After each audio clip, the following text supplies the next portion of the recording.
Translators have never had an easy time in the court of public opinion. In the Talmud, Rabbi Judah ben Eli was reported as saying, "He who translates literally is a liar, and he who paraphrases is a blasphemer."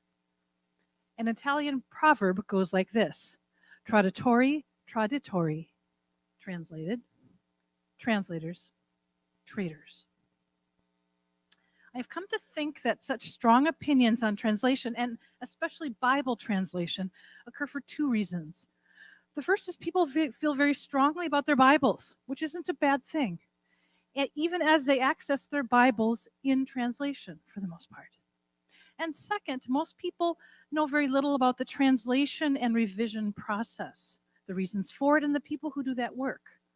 So my hope tonight is to demystify a bit Bible translation and ongoing revision. I'd like to give you an inside look at Bible revision by addressing the why, the who, and the how of Bible revision. First of all, we're going to look at the why. And to get a sense of that, I want to have you think about the lay of the land when it comes to Bible translation. So the next slide. And the current landscape. And I'm going to put up a slide in a moment here that has just not every translation in English, but a lot of them. And it gets a bit overwhelming. So go ahead and put up the next slide. In the last 70 years or so, here are the translations of the Bible. And you'll notice afterward, in the parentheses, some of them that have gone through revision. More of them, I don't have all the revision dates for all of these, but a number of translations have gone through revision within these last 50, 40, 30 years. And we'll talk more about that process and why that happens. So it really raises that question of why. Why so many Bible translations? I'm not going to really address that in English. We have a wealth of them. We're a little bit spoiled, and we get a little bit fussy about our translations because we're so spoiled. But that's a different conversation. That's not what I was asked to talk about tonight. But we are going to talk about why Bible revision, or that ongoing translation. As we think about translation, then think about that why question, which is the next slide. Why does this go on? There are really two reasons why Bible revision continues to happen. Every translation that you know and love has gone through a revision, unless it's a brand new translation within the last 10 years or so. So the next slide talks a little bit about the two reasons for Bible translation. And the next slide says something about there, why translation revision. First reason, because there's new knowledge of the biblical worlds and the biblical text. Scholars study and learn and grow, and they know more. And also, English and any other translation, any other language in which the Bible is translated changes over time. So for both those reasons, revision keeps on going, and a translation continues to change. So let's give some examples of new knowledge of the biblical worlds or the biblical text. I'm going to jump, first of all, into an example from the Dead Sea Scrolls. You may know that the Dead Sea Scrolls were discovered in the middle of the 20th century. And what it did for Bible translation is it gave us a text that was about 1,000 years younger than the Masoretic text, the Hebrew Masoretic text that was being translated typically for the English Bible. So let me give you an example of one of the ways what we've learned about the Old Testament from the Dead Sea Scrolls. In Isaiah 21, 6 and 7, there is a phrase, we hear that God commands a lookout to be posted. And then in verse 8, the Masoretic text said, "And a lion shouted," which didn't make a lot of sense. So sometimes you have a translation that says, "And a lookout shouted like a lion," or something like that, because there's a lookout mentioned in the previous context. When the Dead Sea Scrolls were discovered, it was found that the term lookout showed up in verse 8 in the scroll found in the scroll of Isaiah found there. So what happens is then you have what's likely an earlier reading having a more sensical reading in that sense. So translations will often take account of this. And what's interesting is that the Hebrew for lookout and for lion are fairly similar in their sound, so could explain the mix-up. And the footnote that you have in the NIV to explain this The next slide shows a footnote. NIV footnote follows, look out in the text and says Dead Sea Scrolls and Sirach, which is a translation of the Hebrew into the Sirach, also supporting the lookout versus the lion. But notice Masoretic text, a lion. So you can see in the footnotes that the Dead Sea Scrolls have helped us to think about translation. Now, there's some translations that stay with lion because it is the harder reading, which in text criticism is always something we need to pay attention to. But all to say that new information helps us to translate better. It gives us more information from which to work. Another example from the New Testament is Luke 2:7. The NIV 1984 talked about how Mary and Joseph had to stay, put Jesus in a manger because there was no room for them in the inn, kataluma. In the 2011 NIV, that's been changed to there was no guest room for them. We were reading the Christmas story one Christmas, and my nephews heard, instead of no room for them in the inn, the no guest room for them, and they kind of giggled because they were so used to hearing the no room for them in the inn, right? The term used is not the very particular padokeon. You hear that in Luke 10, where there's the parable of the Good Samaritan. There's a inn where the Samaritan brings this one who has fallen among thieves. It is a more general term related to a lodging place. And in this context, it seems more likely that Mary and Joseph are staying with people along the way that they might know or that people they know, the kind of hospitality you'd expect in the ancient world at this time. And they're probably staying somewhere where there just simply is no extra room. So they're in the ground floor where the animals are kept. So more likely they are in a guest room, though it doesn't read as well in that Linus cadence that we have in our mind from the Luke 2 story, right? And there were shepherds in the field keeping watch. I can't do the Linus thing. So those are some examples of changes because we learn more. What about changes to the English language? I love this first example. The King James in Isaiah talks about, next slide, a besom. I will make, it has a couple words I don't know actually. I will also make it a possession for the bittern, which is a bird of some kind. I didn't know that. And pools of water. And I also sweep it with the besom of destruction. A besom in 1611 was a broom. That's what they called a broom. But we don't do that anymore. We call it a broom. So translations need to update because language just simply changes. Another example, this is one of my favorites because I got to be part of this change. In the NIV, we got rid of all thongs in 2011. I was part of the team coming in 2010, so I got to be part of that decision. There were 7 occurrences of the word thong in the NIV at that time. The thong of Samson's bowstring, the thong of the sandal, which John said he was not worthy to untie.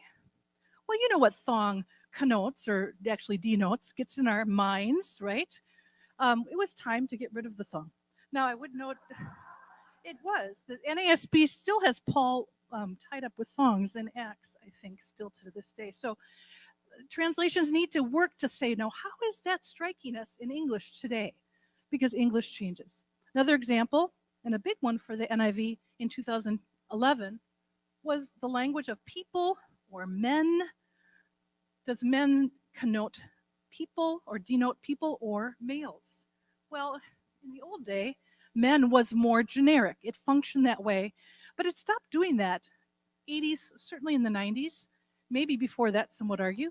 So when we hear the important word from, see where that was, 1 Timothy, this is good and it is acceptable in the sight of God our Savior, who desires all men to be saved. That's not an exclusive use of the term there in the Greek. It's meant to be all people, right? So trying to catch up with those kinds of things, very important. That was, the NIV was part of a big debate in the late 90s, early 2000s related to that. So when it came to 2010, when I met with the team for the first time, I was part of this first 15-person team. Talk a little more about that later.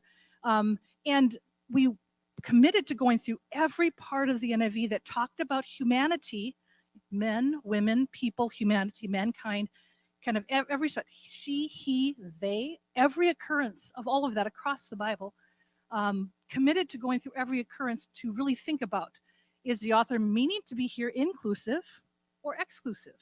if a group of men go and do something, it's quite fine to translate that as men. But if it's meant to be a group of people, then that needs to shift to people. Or if it's talking about all people, is humanity better or humankind?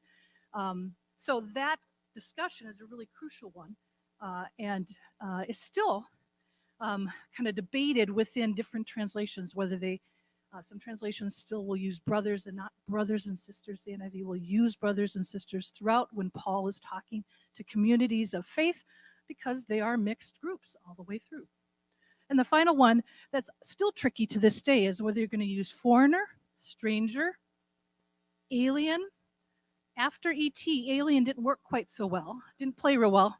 So resident alien, some translations go with that very technical term almost, because in the Old Testament, there is a group, the Ger, that are this group that are living in the land, and they're not Israelites, but they have come to dwell with Israel. They don't have all the rights, but they have a lot of the rights. They don't do all the things in terms of the Torah, but they do some of them. How do you translate that? It's still a big question mark, and we come back to it frequently because there isn't an ideal term that doesn't maybe have some connotation that you don't want to bring in. Stranger, when you have kids and you warn them about strangers, that suddenly becomes a term that's not very helpful, and sometimes you just don't have a great term. Maybe you kind of do the lesser of the evils there. So that's a little bit about the why of translation or revision. The who, and that is me over there, my younger self, along with the NIV team. I'm going to give you the who primarily through the lens of the Committee on Bible Translation, which is the group I'm a part of, which is a team that superintends the New International Version.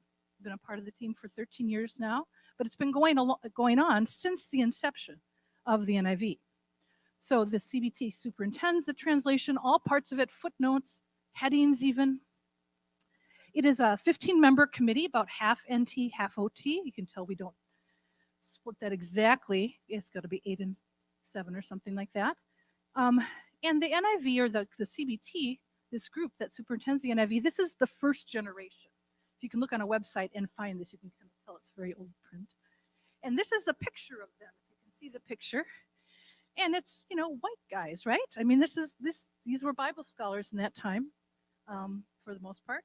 And this was a broadly evangelical team, and still continues to be kind of broadly evangelical. And I hope you see that there's some more diversity here. That has been a goal of the team, to grow in diversity. This is 2019. And then here's 2022, just this last summer, with our first member from Africa. The New International Version was always meant to be international everywhere where English is spoken as a primary language. It may not be the primary language, but it might be the first, the sort of not the mother tongue, but the first trade language or the first common language in that context. So we try to have people from all of those places where English is that primary or very first secondary language. So we have a member from India, we have a member from Australia, we have a member from Canada, 2 from the UK, and our first member from Africa, Liz Maburu, is sitting right there. And that's been a really important part of diversifying the team, so we can hear the text with those kind of international and not just Western ears. I want to give you a few other examples of translation teams that are currently working on revisions. The NLT has announced a revision, and this is that group. A good friend of mine, Lynn Kowick, has been named to that group. And then the New Revised Standard Version has just gone through an update and came out in, I think it was 2022. Mike Holmes from Bethel University was leading that team, and that's just the New Testament folks. So you can, and in this context, the revision is done by sending in work to an editorial team. And I'm not sure if the small groups work together. I'm not sure how that worked, but the idea was sort of to funnel work into an editorial kind of process. I've been part of the Common English Bible translations. This was back in 2008, maybe. And I did work on it, but then handed it off and really didn't have an ongoing influence or role in that translation, though I like that translation. And I just did some work in 1 Peter. That was the only place I did work on that one. So different translations walk through revision in different ways. Often a team will pull together for a new revision, and a revision will often happen every generation or so. So let's talk a little bit about the how of translation. So first point. To reiterate again, almost all translations go through revision. Most are fairly new and they haven't done that yet. NLT's last revision was 2004. Now it's going through revision again. Every generation or so. That's essentially the idea. And often the translations teams come together and convene for that period of time and then disband. I think the Holman Christian Standard, which is now the Christian Standard Bible, did that. And it's not that they're fully disbanded, but they are kind of on hiatus. They're dormant. Maybe that's the way to put it. And the work is often done, again, by individuals or groups and then brought together into an editorial process. The Committee on Bible Translation meets every year and has met every year since the start of the CBT.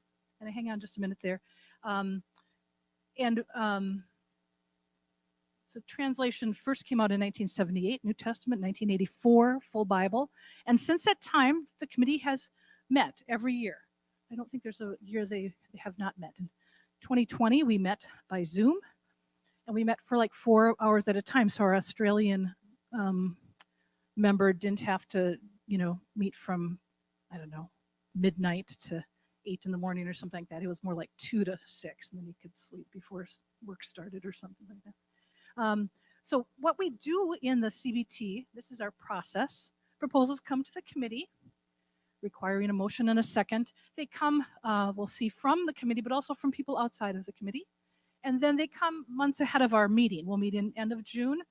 I'm waiting now to probably receive some proposals for this year in April. That's typically what happens. Any proposals I work on need to be sent in by March so they can be collated and sent around so we can do the work.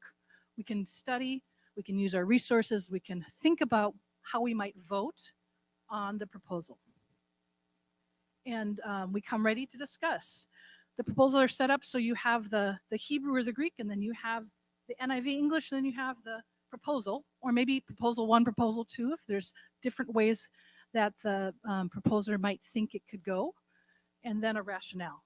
That's kind of the way the proposals work. And we get hundreds of proposals then every year that we go through, and we might land on one for 15 minutes or 2 hours. It just sort of depends on the proposal and the issue. And I'll talk a little bit more about what some of these might look like. So we have a discussion around the proposals, and then we vote, and it's a pretty conservative change policy. It takes about 75% of the team, I think 12 out of 15, to make a change. The theme is, if it ain't broke, don't fix it. And it's really got to be a captivating, kind of compelling argument for it to change. And I think that served the NIV well, because it can be easy to flip-flop on issues back and forth that, if you look at multiple translations, you go, wow, about half of them read it this way and half of it read it that way. And rather than feeling like every other year we're going back and forth, there is a sense where, okay, we've talked about that one and we've vetted it, and the team decided it wasn't the change that we needed to make.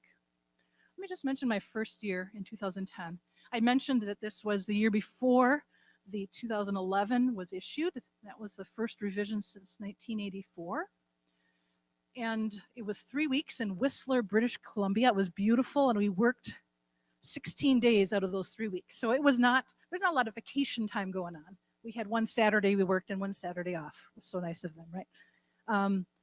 If we focused a lot on gender language for humanity, that was kind of the commission, and that was the commitment that we would review those to be sure we were being as accurate as we could.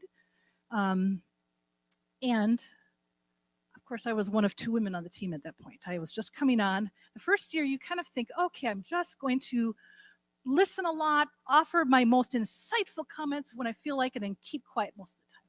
But I was one of 2 women, and they divided us into teams for the first 7 days, 2 teams, because we went through Genesis through Isaiah, and the other group took the next part through Revelation. And Karen Jobs, the other woman, was on the other team, of course, because they needed to have woman's voice on both, I suppose. So there was no way to be quiet. And you might, if any of you know me, I'm not that quiet anyway. Steph's going to understand. But I would have liked to have sat back, but there are just sometimes I thought, oh my goodness, I've got to say something here. This sounds ridiculous. Or, my own internal conversation was a little different than my external.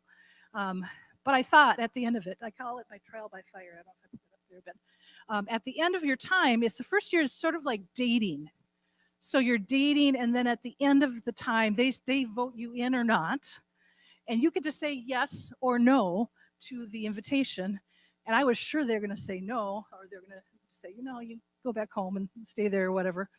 It just felt like it was going to be a tricky time, but they invited me in and were enthusiastically supportive. And I said, sure, because I love the work. I think it's really important work, as you might imagine. And it's just really fun. It's like being in this high level Bible study some of the time, like listening to my Hebrew colleagues and the ones that know Hebrew. And it's just amazing to sit there and to kind of listen in and think about it, and then to really get into the fray when you feel strongly about a particular thing, and to bring your own proposal. I didn't bring my own proposal till I think it was 2013 maybe. I waited a couple years. I was so nervous. I was like, oh my goodness, they're not going to like anything I do. And I had lots of rationale, and I was just, everything was, and I think both of them carried, because I picked two things that I felt strongly about and I had a good reason for. And since then, it is to me amazing that people will bring proposals they feel strongly about, and they can be, I've had numbers of mine voted down. I don't think, maybe I have a little more than half rate. I don't know. I don't keep track because it's not really that important, because it's not about me. It's about the work. And it's amazing to see somebody argue vigorously for their proposal. At the end of it, it's voted down. And we go out to lunch and we talk, and we're in relationship, we're committed to each other, we're committed to the work, and it's kind of a wonderful place to see how disagreement and even sometimes conflict in terms of the intensity of what we're doing the work is more important than the ego.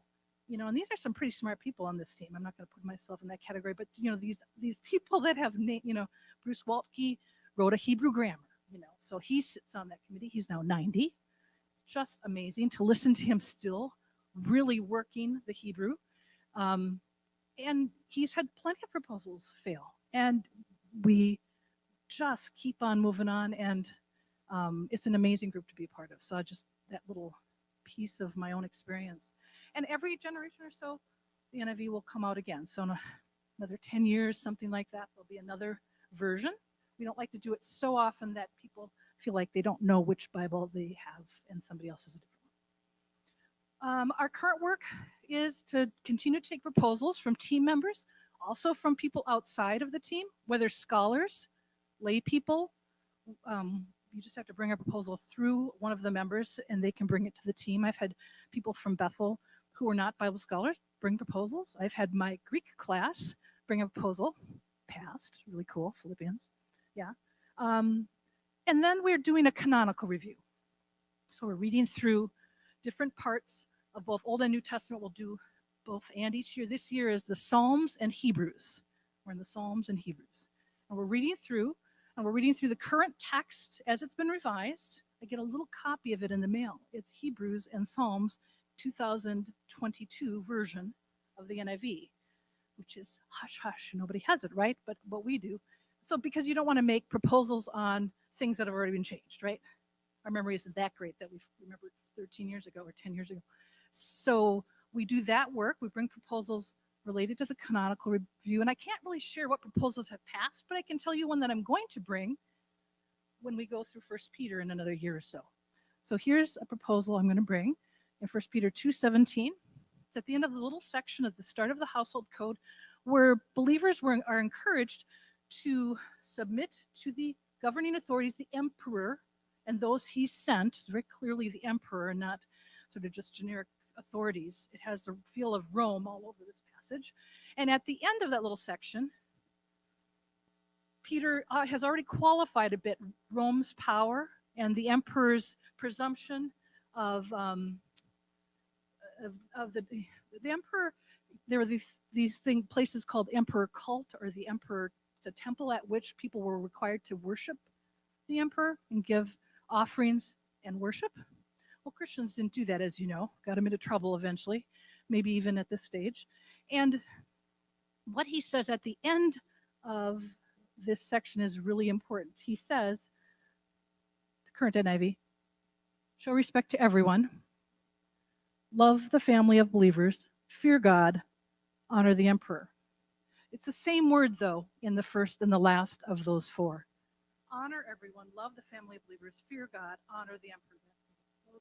Because tamao, honor, it sounds like not a big deal until you realize the emperor expects not honor, yes, that, but more worship. And he says, honor the emperor, but he says, honor everyone. It's a very democratization of this spreading of honor. And currently, the NIV just has kind of an elegant variation, which is this idea that when you see repetition, it's not always important. And NIV will sometimes vary the terms so that when you're reading out in scripture in public, in English, we vary terms. We use a thesaurus when we write, at least I do. I use that word there, I'm going to use a different one here, even though I'm saying about the same thing. That's the way the NIV often did their work early on until a lot of work in biblical studies realized these patterns are very important. They can be. So if they are important, we've made the move as a committee to pay attention to those patterns. In this case, I think it's a really important one to pay attention to because he's saying something by using that same language. So we'll see how it goes. I think it'll go pretty well because we've been prone to do that, to say if there's a reason for keeping the repetition, let's do that. So that's, and then just package proposals. One other way proposals come to us, we might be as a committee realizing something about the way something's been done. And we look at a whole set of proposals around language. So for example, servant or slave, which has been a hot topic in Bible translation in recent years. The Christian Standard Bible or Holman Christian Standard moved toward using slave more of the time for doulos, and sometimes for Old Testament language as well. We went through a package proposal a number of years ago and looked at all of that language and tried to determine good usage of that language, servant or slave. It's like that. You can find out later what happened there. One of the areas, no, I'm sorry, back one more, disability language. One thing that has been, I just brought some proposals last year. Disability language is always and importantly changing the way we talk about disability. One thing that is important currently for those with disabilities or in the disability committee, even the word disability I know is language that needs to be looked at. But one thing is to not ever lead with a disability, but to lead with a person who cannot see rather than a blind person. And so we've tried to do some of that work of change, and I brought some initial proposals this last year, and the team was very open to that. And in the long lists of people Jesus heals, it gets pretty clunky. So I was trying to think about how we do this smoothly, but without using language that is offensive or using the order of language that would be not preferred. So we're thinking about all those things, and I'm bringing a package proposal, not this year, but in a coming year on that topic. So trying to be sensitive to how language continues to change and be used. Put up the last slide. My hope is in our short time that we've been talking about this, you've gotten a glimpse of how Bible revision work is done. I'd like to be sure, though, to affirm at this point that the Bible you hold in your hands is the result of careful and thoughtful work, likely by a team of translators who care deeply about being as accurate as possible. I've never met people who want accuracy as much as Bible translators. Not that they always achieve it, but that they like it.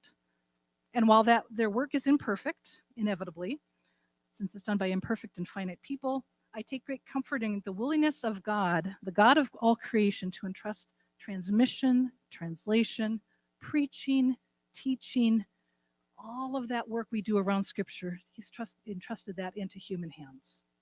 And it seems to me it's a very incarnational way for God to work.